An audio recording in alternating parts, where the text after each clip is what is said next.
Hey, welcome to Hannity. Now tonight, the abusively biased mainstream media that got the election completely wrong, that is so out of touch with you, the American people, well, they're now attacking and they're trying to discredit President-elect Donald Trump's picks for very key White House posts. For example, now they're losing their minds trying to discredit Steve Bannon. Now, let's keep in mind the mainstream media is now suffering what I call a massive credibility crisis. Guess what? They're the ones who wrote off, laughed at, mocked the idea of Donald Trump ever becoming president. So here's my advice to President-elect Donald Trump tonight. When it comes to the media, do not listen to those people that want you to fail. Ignore the haters. Now, these are some of the same people who, as WikiLeaks exposed, they were openly colluding with Hillary Rodham Clinton's campaign, which violates every ethical standard they are supposed to honor and uphold. We also found out that the mainstream media is really a tool of what I call the alt-radical left and what they use to advance their agenda. Now, they're just another cog in the wheel for this well-oiled Democratic machine, the Occupy movement, Black Lives Matter, all these other fringe groups. And the media was wrong at every turn about the election, every turn about this Trump movement and about the policies that a Trump administration would put in place. Now, the media is trying to force President-elect Donald Trump. They want him immediately to move to the center. You've got to listen to us now. Okay, they wanted him to fail and lose. That now he's supposed to listen to you guys? Now, he's got to ignore these people. Now, the same goes for the Washington political establishment. Well, they're going to try and push Donald Trump hard in very different directions because they don't want the real change that Donald Trump's standing for. And Donald Trump, at this moment, I would say, if you'll listen to me, he's got to stick to his promises to you, the American people. Now, just like the media establishment, they said he'd never win and didn't support his campaign. The only thing I would say is this to President-elect Trump. Listen to the will of the American people, those people that went to the polls in record numbers. And it's simple. Just honor your campaign promises. Repeal and replace Obamacare, lower taxes, corporate rate 15%, repatriate multinational corporation profits at 10%. That'll bring trillions into the country. Build the wall you said you'd build. Appoint originalist justices to the Supreme Court. Fix inner cities like you promised, especially on education. Energy independence, to me, will create millions of jobs and the added bonus that we don't get the lifeblood of our economy from countries that hate us. And then, of course, there's drain the swamp, identifying what are our enemies, who they really are, using the term radical Islam, extreme vetting of refugees and immigrants. Stick to the promise. Education back to the states, that might actually help more American kids than any single thing you do. Negotiating free and fair trade. And remember, I say this election is about the forgotten men and women out of work, in poverty, on food stamps, that can't buy a house, that have found that the rungs to the ladder are gone in terms of climbing out of their situation. And by the way, one quick thing about all these protesters. This is important tonight. You know, I look at all of these people and they're crying and they're protesting all around the country. And I think of my grandparents. They came to America, all four of them from Ireland, County Cork, County Down, all four of them. They came here with the most $20 in their pocket. They worked for little money at a time where there was discrimination against Irish Catholics. There used to be signs in Boston and New York, Irish Catholic need not apply. But they came here. They weren't spoiled. They worked their 16, 18 hours a day and felt blessed that they lived in this country. My father grew up dirt poor in Bed-Stuy in Brooklyn. My mother grew up in the South Bronx. She didn't have a whole lot of money either. And it was a big deal that they bought a house in Long Island on a 50 by 100 lot. I had three older sisters, one bathroom. That's basically living hell on earth. But they were proud of their accomplishments. They had built on the dream of their parents. And I stand on their shoulders today as my children now stand on mine. For all of you people whining and complaining, there's a school in New York that's offering pet therapy because the kids are so upset at the election results. Really? Pet therapy? Counseling? All of you people need to grow up. You need to go to work. One of the best things I did is wash dishes, cook, bus tables, wait tables, 10 bar, hang wallpaper, paint houses, frame houses, lay tile, and do real work. Maybe you people protesting, it's time to get a job. Joining us now with reaction, former New York City Mayor Rudy Giuliani. It's a true story. I What do they need? Pet therapy? That was a beautiful speech. And my grandfather came with $20 in his Right. wallet, and I have the manifest. So and do he I. had exactly So do I. $20. Yeah, and I'm same thinking here. to myself, you come all the way from Italy, can't even speak the darn language, Right. and you have $20 in your wallet. My grandparents spoke the language, but in a funny way. Yeah, right. From Ireland, right? Yeah, in a way that got them no jobs. Right. No. And I'm like, these spoiled brats on college campuses, these kids in elite New York schools, they're bringing in pets and counselors because they're so upset. I have a hard time. I can't conceive it. I've been on a couple of planes. I went out to Los Angeles. I was in Washington, and I've talked to a few people that were anti-Trump, and they'll say, "I'm so worried about him." So I was sitting with one, and I said, "Well, what are you worried about?" We're just worried about him. Yeah, exactly. What are you worried about? So I didn't want to give him things to worry about. Yeah. I wanted to say, "Well, you're worried about is he going to start a nuclear war?" He said, "I'm just kind of worried about it." I think I talked him off the ledge. You got him off the ledge? I got him. I'm not sure I made him into a Trump supporter. I had a caller to my radio. The guy's not going to commit suicide. I had a caller to my radio show and he said, "You helped get a racist elected." I said, "Okay, tell me one racist thing he's ever said." Now that is the. And I played Jeopardy music, and he couldn't answer. If there was an unfair criticism of Trump, and there were many, but if there was the most unfair, that was the single most unfair criticism of him. Known the man for 28 years, there is a single prejudicial bone in his body. He evaluates people both from the point of view of work and friendship on the merits. Yeah. You were probably his strongest, best, toughest advocate. Now you're being considered for important jobs. The one I hear most often is Secretary of State. Have you had any conversations with him? I have. And they're between him and me. You're not going to tell me? No, I can't. I can't. I wouldn't. I'd be very honored to serve. Questions, there are always a lot of questions and a lot of issues and a lot of very good people. He's got a lot of good people around him. I think he's handled himself really well since the election, since the day he got elected. And I think that he's going to put together an extraordinary administration of really, really talented people. Do you agree with me that for him to ignore the McConnells, they didn't win this election as much as he did? His agenda, I think, brought in Wisconsin, Michigan, Ohio, Pennsylvania. Maybe it's just having addressed the Reagan Foundation on Saturday night, where we had an inaugural celebration. I was thinking what it would be like to address them if we had lost. It would have been a funeral. And I think you do what Ronald Reagan did in a very nice way. You put your flag in the ground. You laid out this is what he's the president. They're the Congress. He's the leader of the party. He has to tell them, this is what we want, and I want you to get it for me. And they should work with him on it. And if we have to at the edges compromise certain things, we should be willing to talk a little. But the main program has got to happen. The main program has got to happen. What did Ronald Reagan say? Ronald Reagan said, "I'm going to confront the Soviet Union." Well, God darn it, he cut taxes. I'm going to cut taxes. And then he had to make a choice because he said he was going to reduce the deficit. And there was, I just saw a tape of it, and he said, "I made that choice. The choice I made was strong national defense instead of the deficit, because I think that's more important for our future." Let me ask you this.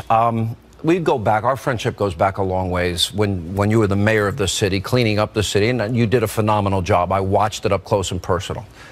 If you become Secretary of State, some people say, well, he's the mayor of New York, but how many countries have you been to? I don't think they realized. I left the country 4 times as mayor.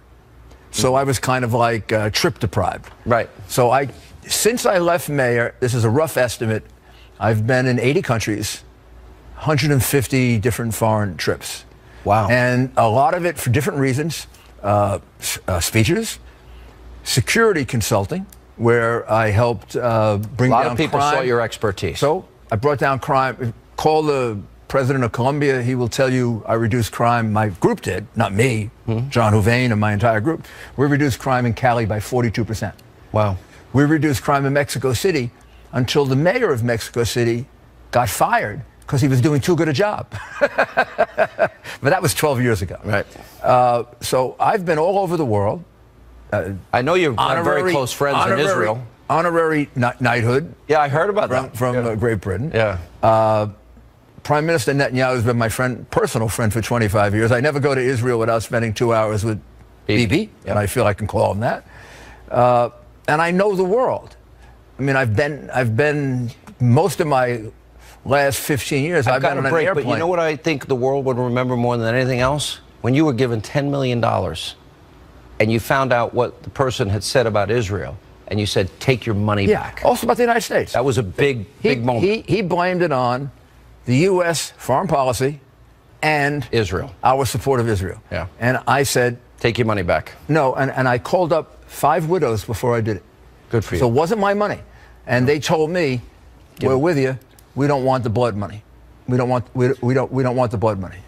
Good luck. I expect an announcement probably soon. We'll see. And I know you will serve your country well. Good to see you, Mr. Mayor. Thank you. It's a great honor both to serve my country and it was a great honor to serve Donald Trump and get him elected because we saved this country from going over the abyss. Well, we're pretty close now. It's a big job. All right, good to see you, Mr. Mayor. And coming up, reports say that Laura Ingraham is in the running to be the next White House press secretary. She'll be here with reaction and also later tonight. A Trump administration will end this nightmare of violence. We will protect American lives. We will cancel all federal funding to sanctuary cities. President-elect Donald Trump campaigning on ending sanctuary cities, but the alt-radical left mayors like Rahm, Rambo, Deadfish, Emanuel say, well, they'll fight him in order to protect illegal immigrants in their cities. We'll check in also tonight with Brexit leader Nigel Farage, Dr. Sebastian Gorka, and our own Ainsley Earhart is here. She's been with us for 10 years on this program with a huge announcement. Straight ahead.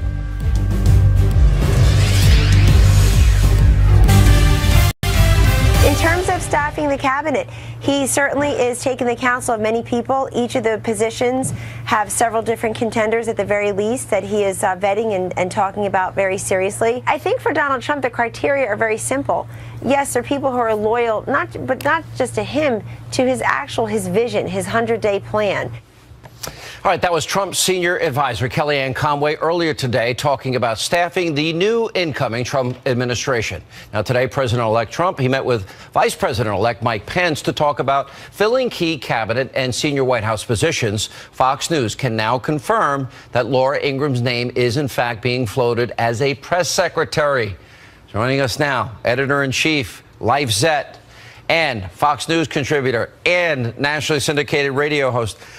Listen, I think you'd be great at it. That's my honest answer. I think you'd be I would never in a million years have the patience to deal with those idiots every single day. Good luck if you take it. On. I would not have the patience. Why don't you do it? No, I'm on the. No, Sean, no, thank you. Can't we do something where, like, I'll go one day, you'll go the next. I'll go one day, you'll go the next. Maybe we can co-host from there. We'll do a show. How about this? If you do become press secretary, let me co-press secretary for a day with you. It's sort of like bring your BFF to work day, you know?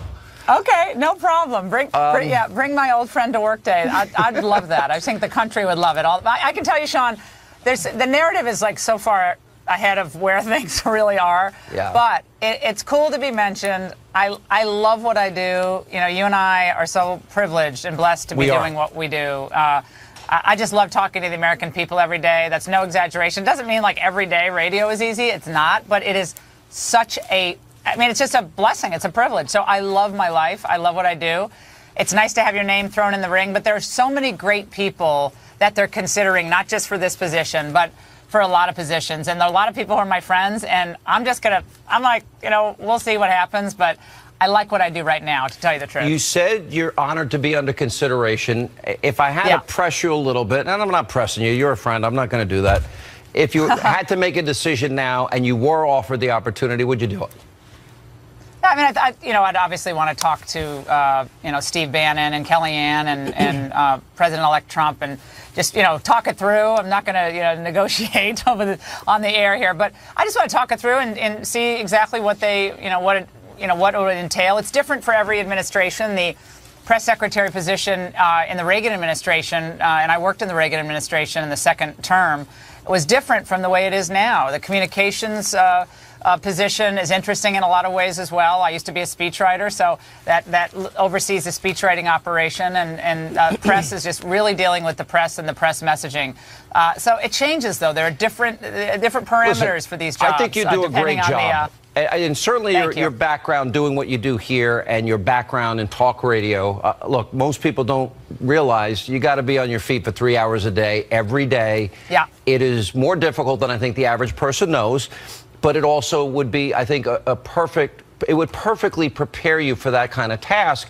The problem is we now learned in this election season that journalism isn't dead. It's dead and buried, and it's beyond not giving information to the American people or an informational crisis. There's outright colluding that we discovered between the media, Politico, the New York Times, CNN, MSNBC, CNBC. All these media outlets were colluding with Hillary Clinton's campaign, feeding questions before debates, asking for questions from the DNC that they can ask Donald Trump and Ted Cruz and Carly Fiorina. I don't know. I'd have a very hard time being in the room with those people every day, knowing that they have that institutional bias. And there might be some good journalists in there, but very few.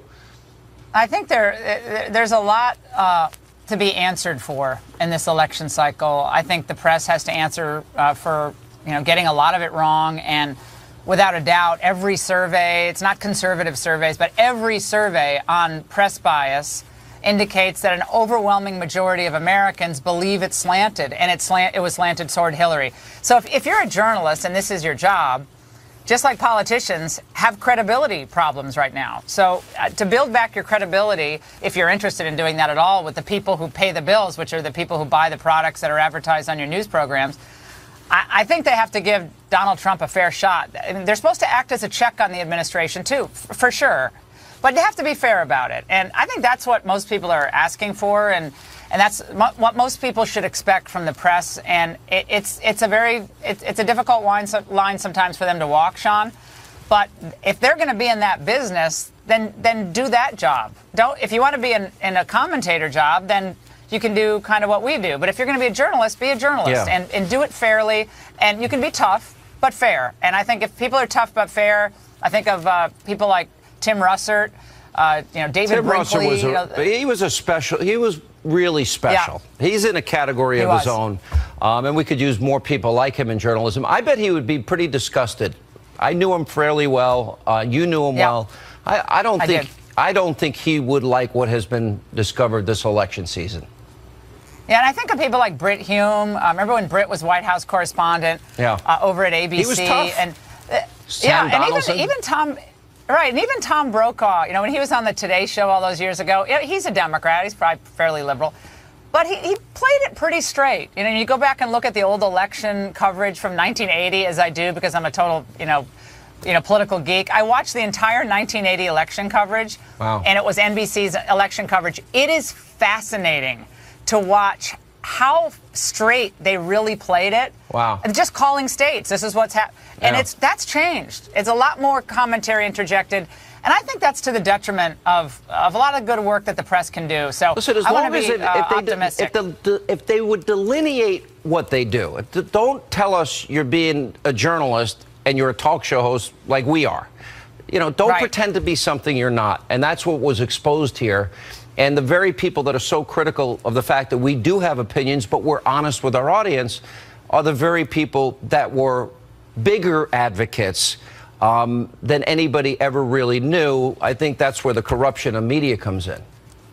And I think there are a lot of websites that will try to come off as news organizations when they're not. They're platforms for more commentary and analysis. That's fine if that's what you are, but just don't pretend that you're the modern day reporter on the beat, and you're just trying to get at the truth. When what you're trying to do is you're trying to confirm your predisposed opinion to think that, whether it's Trump's terrible or Steve Bannon's this or Kellyanne's that, it's just transparent. And I think what we learned from this election more than anything, Sean, is that the American people are on to all of this, and they want better from all of us. And it's up to all of us, I think, and whether you're in government or in journalism or even doing what we do it as best as you can and try to be straight about it. All right. Well, good luck, and whatever your decision is, I know you'll do a good job. Thanks, Laura. Appreciate it. Thanks, Sean. Thanks. And coming up next tonight on this busy Hannity. A Trump administration will end this nightmare of violence. We'll protect American lives. We will cancel all federal funding to sanctuary cities. Donald Trump promising you, the American people, he will end sanctuary cities in this country. But you got mayors from some of America's most liberal cities like Chicago and Rambo Deadfish. Well, they say they'll stand in his way. Can they do that? We'll explain. Also tonight, Brexit leader Nigel Farage, Dr. Sebastian Gorka, and our own Ainsley Earhart here with a very big, important announcement. Straight ahead.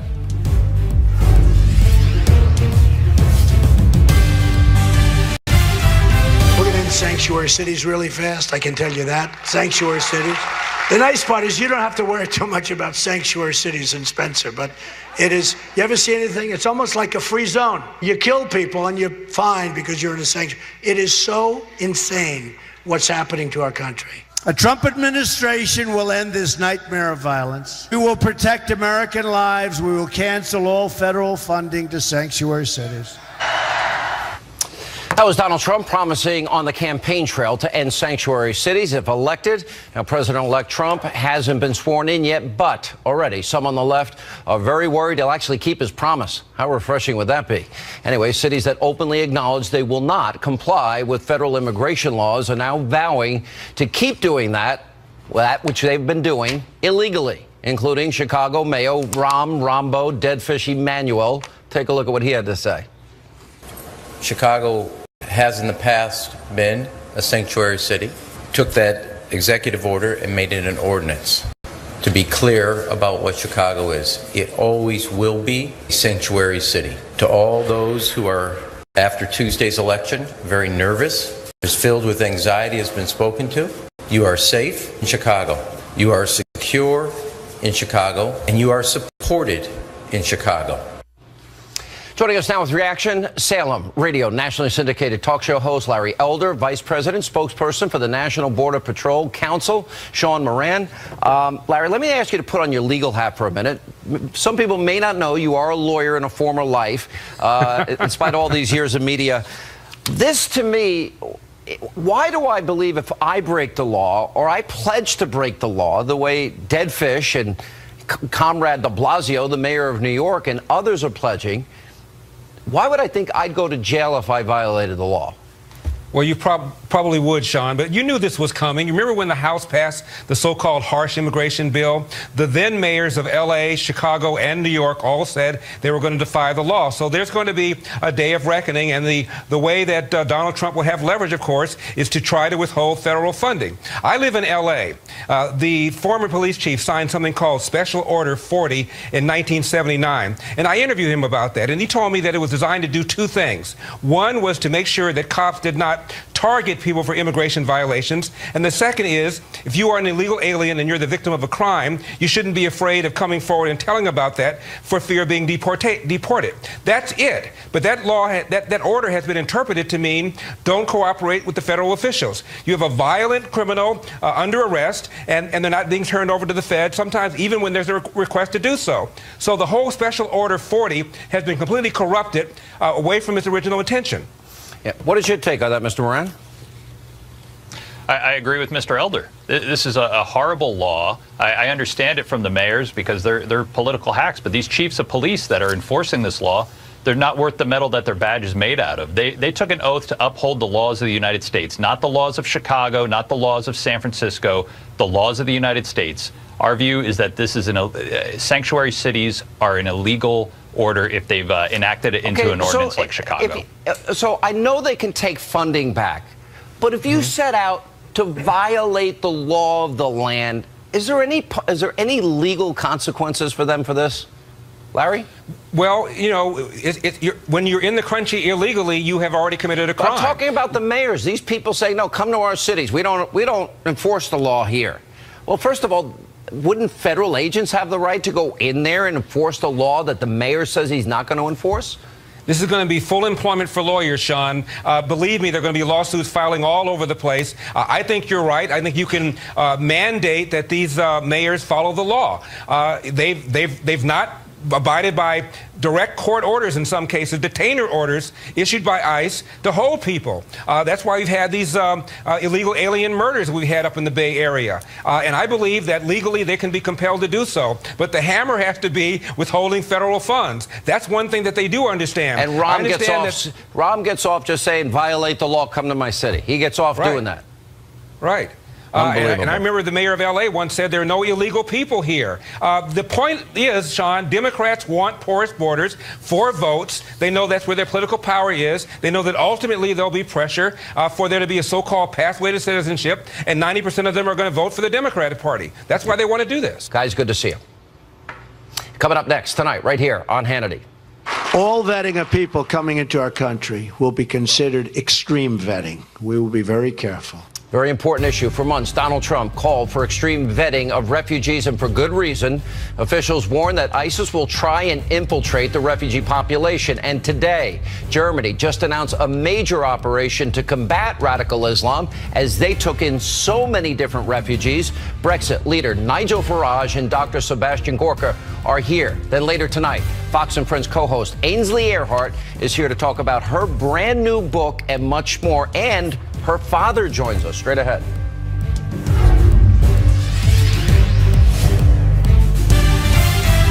We're going to suspend immigration from terror-prone regions where vetting cannot safely occur. Radical Islamic terror is right around the corner. We have to be so tough, so smart, so vigilant. We can't allow that to happen. We have enough problems. All vetting of people coming into our country will be considered extreme vetting. We will be very careful.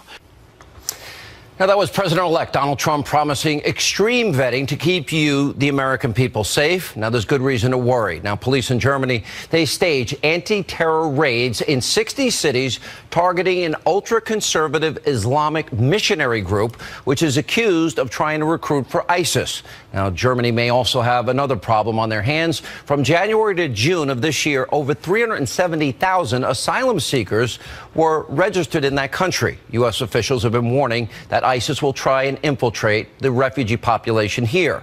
Joining us with reaction, the leader of the Brexit movement, and also, as you see him here, he met with President-elect Donald Trump over the weekend, Nigel Farage, and the author of Defeating Jihad, Dr. Sebastian Gorka, who I would argue is a good candidate for a Trump administration. Nigel, I want to talk about this through this prism, the Islamization of Europe and what happened in Germany, because we have James Comey, we have Michael Steinbeck, the assistant FBI director, our CIA director, Brennan, our House Homeland Security Committee chair, McCall, and then the former special envoy to defeat ISIS, all have said that ISIS will infiltrate the refugee population. How dangerous has it been for Europe, and what can we learn from you?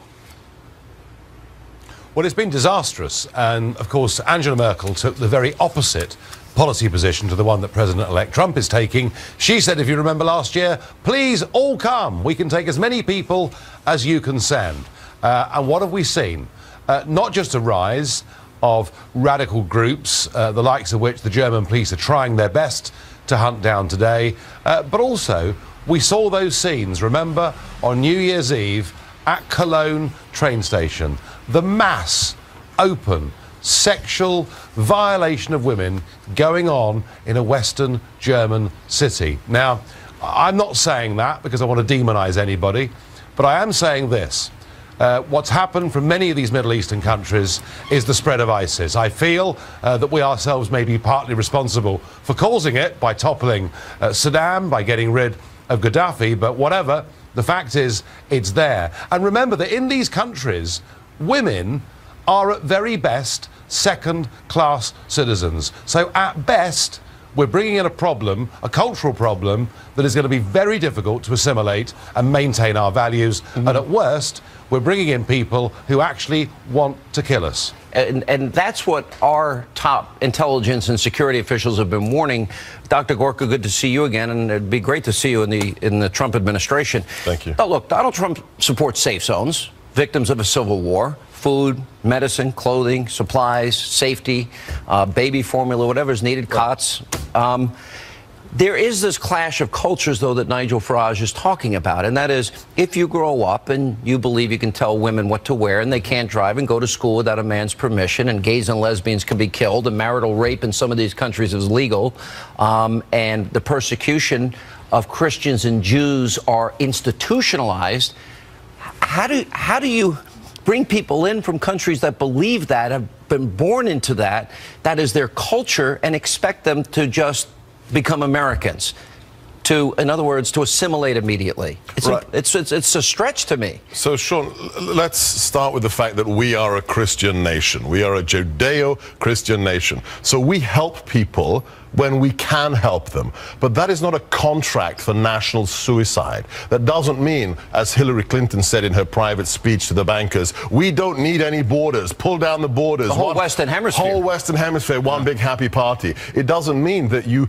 quintuple the number of refugees. If she had won, what Nigel's talking about, Europe, is what America would have been like in 5 years' time if Hillary had become the president. Probably 100%. Nigel, did you see that coming in America? I know you love America. You're one of our closest allies throughout history. Unfortunately, I would argue under Obama, those relations have become strained. But did you see that for America? Was that one of the reasons you were so vocal for Donald Trump?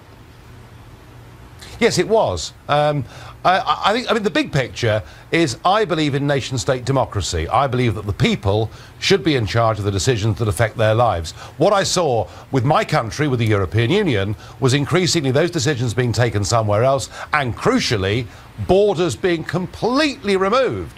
And I could see that Clinton basically viewed that building you can see behind me, the European Union's headquarters, she viewed it as a prototype for something she wanted America to be part of. And that is why I went so strong for Trump. Also, I backed Trump because I thought the man had guts and integrity, and boy, he has. Yeah, you have been talking to the Trump administration. You would accept a role in national security? I think every American, if offered one, it would be their duty. This man is going to make America great again, and he's going to provide leadership in the world. But you wrote a book. It was a bestseller, Defeating ISIS. We can defeat them. Absolutely, but only if America leads in the world. Remember, this administration, the Obama administration, made it part of the U.S. national security policy to lead from behind. Now look those words up in a Webster's dictionary. Leading from behind means following. Yeah, we haven't led. We haven't led. Nigel, what was your discussion with Donald Trump on Saturday like? What did you all talk about? And you did tell me one story I hope you'll share about Winston Churchill. Yeah, I mean, I think Trump and I have been the two most vilified people in the Western world over the course of the last couple of years, because we... I think that's all true, by the way. Three of you, right? By the way, I'm not far behind you. I'm pretty close up there in some people's eyes.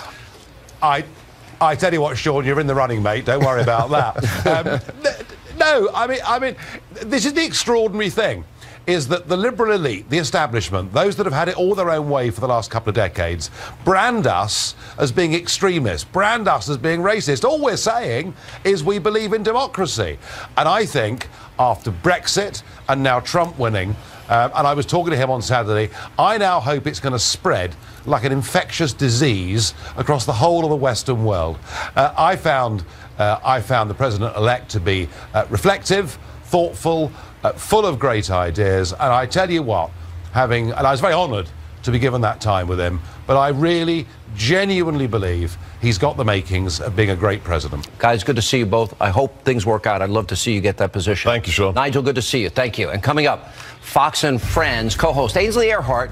She's been with this program for 10 years. She is here to talk about a brand new book, which is now #2 on Amazon of all books. We'll explain that and more tonight on Hannity.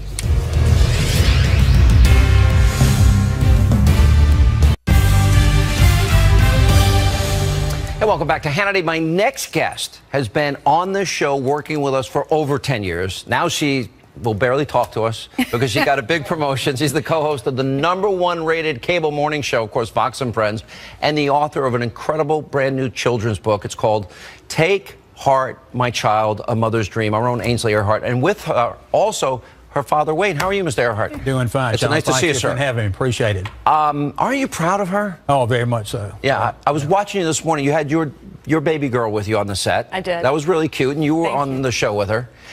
All right, let me see the book for one thing. Okay. At the back of this book, she talks about you. So I'm going to start with this. You really love your dad. I heard you talking to him earlier. Yes, sir. You tell your kids, right? Yes, sir. No, sir. You know, my yes, wife ma'am? probably and myself trying to made sure that happened in our house. Well, we're from the South. Everyone says yes, ma'am, yes, sir. You have to. Well, first of all, this is an amazing thing. Now, all day you've been the #2 best-selling book in the country. Thank you. Congratulations. Well, you're a the big... illustrations. I want to show everybody. The illustrations are amazing. Also, look at this. Look how beautiful that is. That's only one part. Thank you. I drew all the pictures myself. I'm the co-author of the book. But you got all and it's such a great book, Take Heart, My Child. It's about every mother's dream if they're about to have a baby. Right. So I wrote the book when I was pregnant with my little girl. We didn't know if we were having a boy or a girl. Right. So I met with Simon & Schuster and all the ladies with Aladdin, which is the imprint that I'm with. And they are amazing. I knew nothing about writing a book. And you're the master at this, Sean. You've done, how many bestsellers have you had? His books are bestsellers I'm like never writing 3 another weeks one. before they even Three. come out. Three. So Okay. I had no clue what I was doing. I met with the ladies, and they were amazing. And my agents at CAA, amazing as well. They hooked me up with the ladies over at Simon & Schuster. So we sat down, and they said, tell me a little bit about your life. And I said, well, when I was a little girl, oh, there's my little baby. That's Hayden. She's a year old now. So when I was a little girl, even like this age, Hayden's age, my dad left little notes and little sayings and little scriptures next to our cereal bowls when we were going to school. My mother, amazing lady, had to go to work early because she was a school teacher. So Dad was in charge of breakfast for us.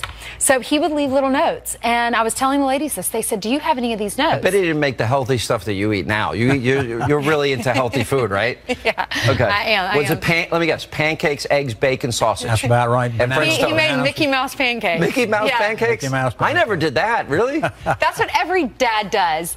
And every kid loves it when their mom goes out of town because they order pizza Please at tell night. me you or gave they him make- real maple syrup because I have to have real maple syrup. Oh, yeah, had to get that sugar content up. Exactly. Yeah. Well, where did you get with the idea of leaving the notes? That's awesome. You know, Sean, I was being an OX coach, and coach is not real smart sometimes. So That's not true. Dad's very smart. He has his master's, straight A student. No, Put himself through college, is the hardest worker I've ever met. And sorry to interrupt, Dad, but he was a college basketball coach at Wofford College for 10 years in South By the way, Carolina. I'm showing, And look how beautiful these beat pictures Georgia are. Tech. Pretty. Dad beat Georgia Tech. Yeah, I mean, this is the Thank best you. illustrated book I've ever seen. But, I want to get to the purple one. This is so awesome. Look at this. That is so beautiful. Thank you. That's so well done. You're And the sweet. content, it's really out of a biblical scripture, too, right? It is. It is. Dad, you want to explain? But anyway, the quotations, Sean, Dean Smith was a guy I admired so much, the coach at North Carolina. And a lot of times I'd go to his coaching clinics and practices, and he always came out with a practice schedule which had emphasis of the day, which would be something containing a basketball he wanted his players to do, and if they didn't do it, they were penalized in practice.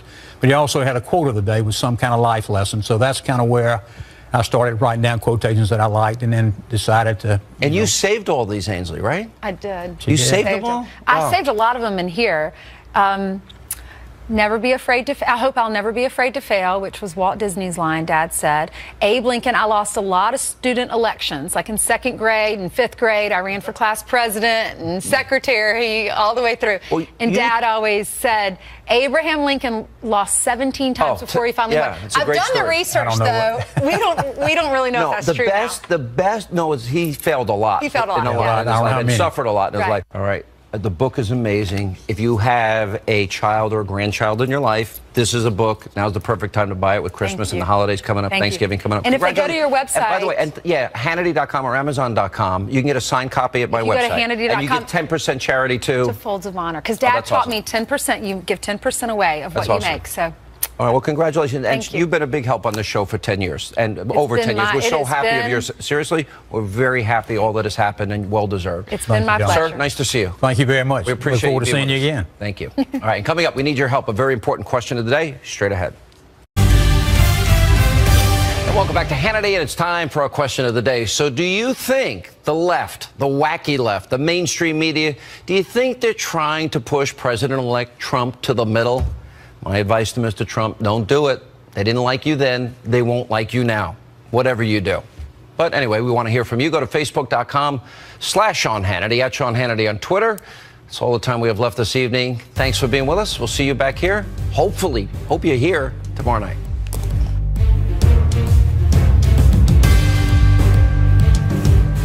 The Arrive Factor's on.